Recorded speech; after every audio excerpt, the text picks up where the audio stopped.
Hello student, welcome to BSL study point. तो student, आज की इस वीडियो में हम लोग देखने वाले हैं मैक्सवेल का दक्षिणावर्ती पेंच का नियम, जिसे हम लोग मैक्सवेल का कार्क स्क्रू का नियम भी बोलते हैं। तो स्टूडेंट, जो कि बहुत ही इंपॉर्टेंट भी है और बहुत ही सरल भी है। अगर आप लोग यह वीडियो देखते हैं तो आपको यह वीडियो देखने के बाद यह बहुत ही ईजी लगने लगेगा, मैक्सवेल का कार्क स्क्रू का नियम। तो स्टूडेंट, वीडियो में अंत तक बने रहिएगा। मैं आपको कुछ इस प्रकार से बताने वाला हूं कि आप केवल एक पेंच के माध्यम से आपको मैक्सवेल का दक्षिणावर्ती पेंच का नियम याद हो जाएगा, जो कि आपको 1% भी रटने की आवश्यकता नहीं पड़ेगी। तो उसके लिए पहले स्टूडेंट आप लोग वीडियो में अंत तक बने रहिएगा। अगर वीडियो अच्छी लगेगी तो वीडियो को लाइक कर दीजिएगा और चैनल पर नए तो चैनल को सब्सक्राइब भी कर लीजिएगा। चलिए वीडियो को करते हैं हम लोग स्टार्ट। सबसे पहले आप लोग देख रहे हैं स्टूडेंट की जो मैंने यहाँ पे मैक्सवेल का कार्क स्क्रू का जो नियम है इतना बड़ा मैंने लिखा है और यहाँ पे एक चित्र भी लास्ट में बनाया है। तो इसको इतना बड़ा कैसे याद किया जाए? तो इसको याद करने की ज़रूरत नहीं है आप सभी को स्टूडेंट, आप सभी को केवल इसको समझने की ज़रूरत है, जो कि मैं आपको इस वीडियो में समझाने जा रहा हूँ। चलिए, मैं आपको जैसा कि बताया कि मैं आपको केवल एक पेज के माध्यम से मैं आपको इसको बहुत ही बेहतरीन ढंग से बताने वाला हूँ। तो चलिए देखिए, ये देखिए स्टूडेंट, ये पेज है, हम लोग की पेज है ना। अब इसको हम लोग क्या करेंगे, इसको दक्षिणावर्त और वामावर्त दिशा में घुमाएंगे। हम लोगों ने अक्सर पेंच को देखा कि हम लोग किसी दिशा में घुमाते हैं तो वो क्या होता है, वो कसने लगता है, और किसी दिशा में घुमाते तो वो खुलने लगता है। तो ये कैसे होता है? यही है मैक्सवेल का दक्षिणावर्त पेंच का नियम। आप लोग ध्यान से थोड़ा सा समझिएगा। जैसे कि यहाँ पे एक पेज है, अब इस पेज को मैं क्या करता हूँ, दक्षिणावर्त दिशा में घुमाने जा रहा हूँ। अब देखिए, जैसे इस पेज को मैं दक्षिणावर्त दिशा में घुमाता हूँ तो क्या होगा, तो देखिए यानी इस पेज को मैं दक्षिणावर्त दिशा में घुमा रहा हूँ। देखिए तो ये क्या है, ये देखिए आगे की ओर जा रहा है नट ना। देखिए जो पेज है हम लोग की किधर जा रहा है, आगे की ओर जा रहा है। लेकिन जैसे मैं इसको वामावर्त की दिशा में घुमाता हूँ, तो वामावर्त यानी उल्टी दिशा में जैसे घुमाता हूँ इसको, यह क्या होता है, देखिए पेज पीछे की ओर आ रहा है। तो स्टूडेंट, आप लोग नहीं समझ पाए होंगे तो एक बार समझिए इसको। दक्षिणावर्त होता क्या, यानी कि जिस दिशा में हम लोग की घड़ी की सुई क्या होती है, घूमती है। जैसा कि आपकी स्क्रीन पर दिख रहा है कि घड़ी किस दिशा में घूम रही है, तो देखिए जो घड़ी हम लोग की वह दक्षिणावर्त की दिशा में घूम रही है। तो देखिए इसको भी हम लोग क्या करते हैं, दक्षिणावर्त की दिशा में घुमाते हैं। जैसे हम लोग इसको दक्षिणावर्त की दिशा में घुमा रहे हैं तो क्या हो रहा है, पेंच आगे की ओर निकल रहा है। लेकिन जैसे ही इसको हम लोग क्या करते हैं, वामावर्त यानी कि एंटी क्लॉकवाइज यानी घड़ी की विपरीत दिशा में जब हम इसको घुमाते हैं तो क्या हो रहा है, पेंच पीछे की आ रहा है, पीछे की ओर आ रहा है।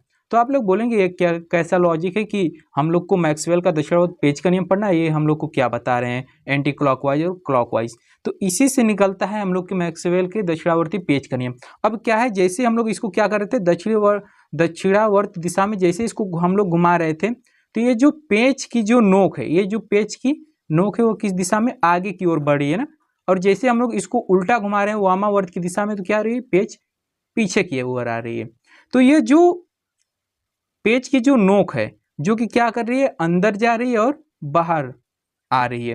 तो यह जो पेज की जो नोक है, यह विद्युत धारा की दिशा को प्रदर्शित करती है। किस चीज को, विद्युत धारा की दिशा को प्रदर्शित करती है। और ये जो हम लोग घुमा रहे हैं एंटी क्लॉकवाइज और क्लॉकवाइज यानी कि वामावर्त और दक्षिणावर्त दिशा में जो हम लोग इस पेज को घुमा रहे हैं, तो ये जो घुमाने की जो दिशा है ना, ये हम लोग की चुंबकीय बल रेखा की दिशा को प्रदर्शित करती है। और यही है मैक्सवेल के कार्क स्क्रू का नियम। एक बार फिर समझिए, ये जो पेज है, यदि पेज की जो नोक है वो क्या हो रही है, आगे की ओर जा रही है या फिर अंदर की ओर आ रही है, तो ये जो पेज की नोक है ना, यह विद्युत धारा की दिशा को प्रदर्शित कर रही है। और हम लोग ये जो घुमा रहे हैं पेज को वामावर्त और दक्षिणावर्त ना, यह जो वामावर्त और दक्षिणावर्त पेज घूम रही है, यह चुंबकीय बल रेखा की दिशा को प्रदर्शित करती है। तो चलिए हम लोग जो नोट्स लिखे हैं उसके माध्यम से अब थोड़ा सा समझ लेते हैं। तो देखिए स्टूडेंट, जो मैक्सवेल का दक्षिणावर्ती पेंच का नियम है क्या है, यदि किसी पेंच को दक्षिणावर्त दिशा यानी कि क्लॉकवाइज में घुमाएं तो पेंच की नोक आगे की ओर जाती है। तो देखिए जैसे हम लोगों ने इसको क्या किया था, इसको हम लोगों ने आगे की ओर घुमाना स्टार्ट किया था। देखिए तो क्या हो रहा है, पेंच की जो नोक है वो आगे की ओर जा रही है, तथा पेंच को वामावर्त घुमाते हैं तो पेंच पीछे की ओर आती है। तो देखिए जैसे इस पेंच को हम लोग क्या कर रहे हैं, वामावर्त यानी कि एंटी क्लॉकवाइज घुमा रहे हैं, तो देखिए पेंच कहाँ जा रही है, पीछे की ओर पेंच आ रही है ना।